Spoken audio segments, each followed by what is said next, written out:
Welcome back to my YouTube channel Medico अभिषेक।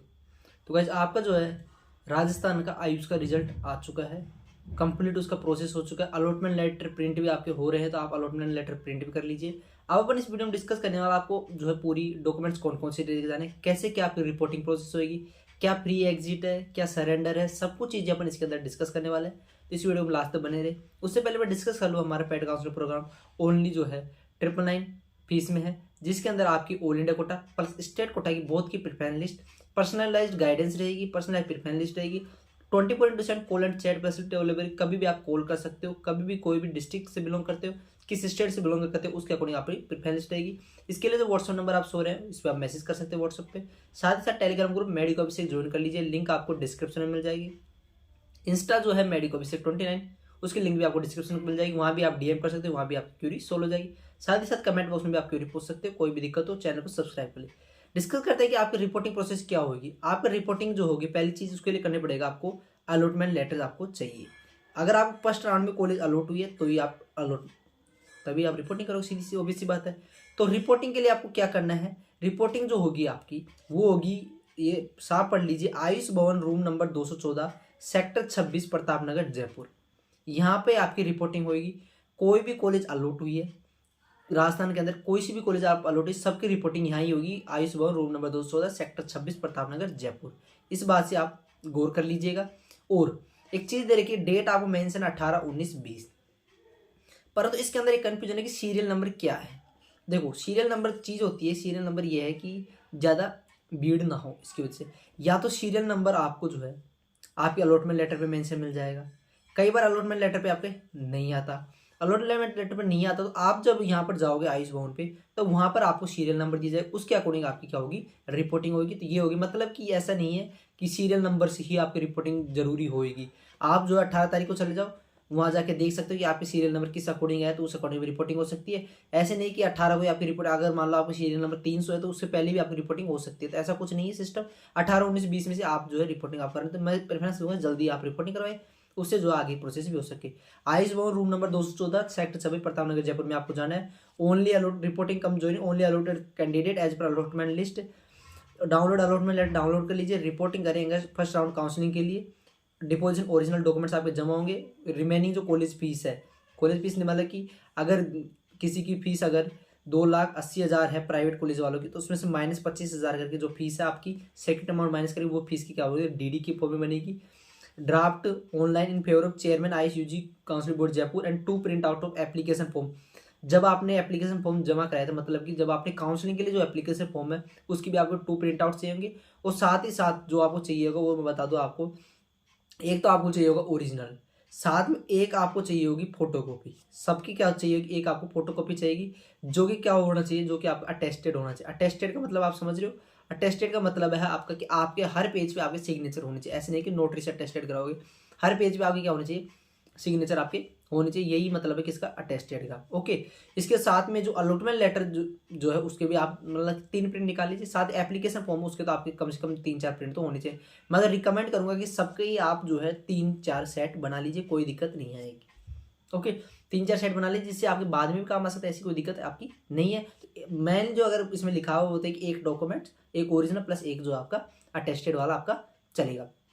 अब अपन बात करेंगे डॉक्यूमेंट्स आपको कौन कौन से चाहिए, तो उसकी बात में करने के लिए अपन आगे डिस्कस करते हैं कौन कौन से डॉक्यूमेंट्स आपको चाहिए। तो candidates condition applied on application form and the document required to deposit original at the time joining reporting. Okay, इसमें दे रखा है print and picture 1 copy of registration form filled on online with documents. ये जो वो दे रखी बात जो है अपने डॉक्यूमेंट्स की बात करता हूँ। नीट 2025 का स्कोर कार्ड एंड नीट 2025 का admit card. NEET 2025 score card, admit card, admit card के अंदर सारी फोटो वगैरह जो भी है सब कुछ आप अटेस्टेड कर लें, सब कुछ आपको लगाना है। अलॉटमेंट लेटर जो आप प्रिंट करोगे, 10+2 मतलब 12th की आपकी मार्कशीट होनी चाहिए। 10th की मार्कशीट आपकी चल जाएगी, date of birth certificate. Okay, second exam में 10th क्लास की आपकी मार्कशीट हो जाएगी। और मार्कशीट ऑफ 12th पास, मतलब कि आपने अगर 12th की मार्कशीट चाहिए, सीधी सी बात है, अगर एक दो बार अटेम्प्ट में करिए तो सारी मार्कशीट आपकी चाहिए होगी। साथ के साथ करिए certificate document providing your eligible selected by your the time of filling online 1 से 11। इसका मतलब क्या है, इसका मतलब कि आपका डोमिसाइल सर्टिफिकेट आपका चाहिए। ओके, साथ के साथ आपका आधार कार्ड ले जाना है इसके अंदर।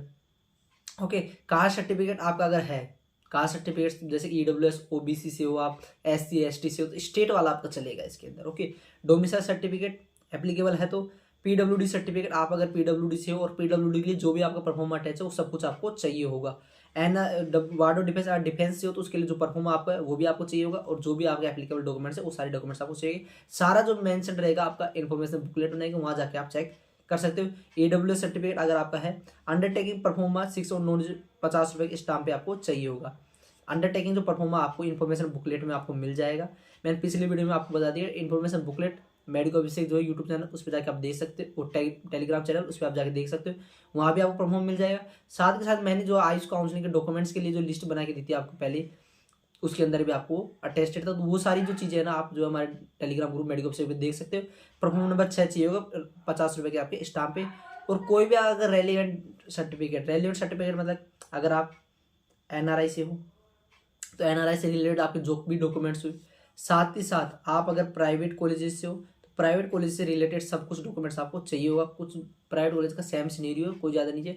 DD की अगर बात करता हूँ मैं, तो DD कैसे बनानी है, तो DD के लिए आपको दे रखा है फेवर ऑफ, ओके, जो आपका कॉलेज अभी इन्फॉर्मेशन शीट भी डल चुकी है, फीस की डिटेल चल रही है, वहाँ भी आप देख सकते हो किसके फेवर में आपको बनानी है। वो देने के चेयरमैन जो आयुष UG काउंसिल बोर्ड का, उसके फेवर में आपको ही बनानी है। DD का अमाउंट क्या रहेगा आपका, जो अगर आपने गवर्नमेंट कॉलेज में लिया 8,831 के लगभग जो आपकी फीस है, उसके अंदर तो ये पूरे 8,000 की बनानी है, क्योंकि उसके अंदर 25,000 जो आपको बाद में रिफंड होने देंगे। अगर आपकी जैसे कि एक तो रही आपकी जो जोधपुर वाली कॉलेज रही आपकी, साथ ही साथ जो आपकी प्राइवेट कॉलेजेस है, इनके लिए आपको क्या करना है, जो आपकी फीस थी टोटल फीस है उसमें से 25,000 आपको माइनस कर देना, उसके लिए बाद में आपको क्या बनानी है, DD बनानी है। तो ये बात इसके लिए ध्यान रखना है। DD जो है आप जल्दी बनवा लीजिएगा, क्योंकि ज़्यादा टाइम नहीं लगता। DD के लिए आपको करना क्या है, बैंक में आपको जाना है, चेक लेके जाना। वैसे स्मॉल अमाउंट में वो ऐसे भी कर देते हैं, पर तो चेक से आपको अच्छा रहेगा, चेक लेके जाओगे, चेक उनको देके जल्दी से DD बना दे देंगे। कई बार जो है ऐसे कैश से क्या करते हैं वो दिक्कतें करते हैं, इसलिए चेक लेके जाना, चेक से सीधा आपको बना के दे देंगे। अगर बाद में अगर कोई कॉलेज अलॉट हो जाती है, उधर चले गए आप ACCC में, तो DD को क्या तोड़ना भी आसान होता है, तो आप DD बनवा लीजिएगा। ओके, इसके अलावा ये जो डॉक्यूमेंट्स आपको दे रखे हैं ये मैंने आपको बता दिए हैं। साथ ही साथ आपको जो है टाइम रहते रिपोर्टिंग करवा लेनी है। अब मैं कुछ रूल्स आपको बता दूं कि फर्स्ट राउंड आप में कॉलेज मिली है, फर्स्ट राउंड में आप कॉलेज लो, ओके, या ना लो, ओके, इसके अंदर जो आपका सिक्योरिटी अमाउंट है वो आपका सेफ है, कोई लॉस नहीं है, मतलब फ्री एग्जिट राउंड है। परंतु अगर सेकेंड राउंड में आपको अगले राउंड में अगर कॉलेज मिलती है और फिर आप अगर कॉलेज ना लेते हो, तो आपका जो सिक्योरिटी अमाउंट है 25,000 वो लॉस होगा। इस बात का ध्यान रखिएगा। आप अपग्रेडेशन का मैं सिस्टम बताओ, आप फर्स्ट से सेकंड में अपग्रेड करा सकते हो, सेकंड से आप थर्ड में भी अपग्रेड करा सकते हो। अपग्रेडेशन का ये सिस्टम आपका रहेगा। परंतु डायरेक्ट स्टे वैकेंसी में, स्टे वैकेंसी की अगर मैं बात करूँ तो स्टे वैकेंसी के लिए आयुष काउंसलिंग में अच्छी चीज़ ये है कि आप जो स्टे वैकेंसी जो है आयुष काउंसलिंग, उसके अंदर आप डायरेक्ट रजिस्ट्रेशन भी आप करा सकते हो। ओके, तो कुछ बच्चे जो है अभी MBBS देख रहे हैं, आप MBBS अगर नहीं मिलती है आपको, आप जाना चाहते हो आयुष में, तो आप जो स्टे वैकेंसी तक भी जाके आप वहाँ भी आकर कर सकते हो, रजिस्ट्रेशन करते हो। स्टे वैकेंसी के भी ओनली राउंड 1 में होगा, ये बात ध्यान रखना। हर राउंड के नहीं कर सकते, केवल राउंड 1 है, उसके अंदर आपको सुविधा दे रखी है, तो उसके अंदर आप कर सकते हो। कैसे आपको जो है दोनों काउंसलिंग रही आपकी, कौन कौन सी, ACCC की काउंसलिंग रही, ओके, ACCC की काउंसलिंग रही, राजस्थान की काउंसलिंग, दोनों को कैसे आपको मैनेज करना है।